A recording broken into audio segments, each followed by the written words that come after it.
The alpha factor.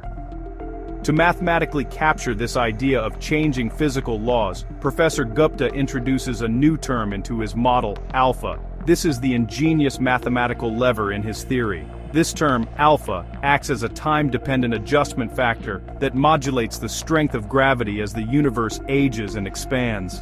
Here's the fascinating part. Alpha behaves differently depending on the scale you are observing. On the largest cosmic scales, where matter is thought to be distributed uniformly, this alpha factor acts exactly like a gentle, repulsive force across all of space.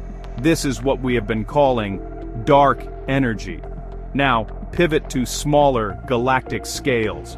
Within a galaxy, where there is a high local density of stars and gas, the same evolving alpha term subtly enhances the gravitational pull in those regions, effectively mimicking the exact behavior we attribute to dark matter halos. The beauty of this approach, as Gupta sees it, is unification. It replaces two separate enormous mysteries with one single evolving mathematical principle.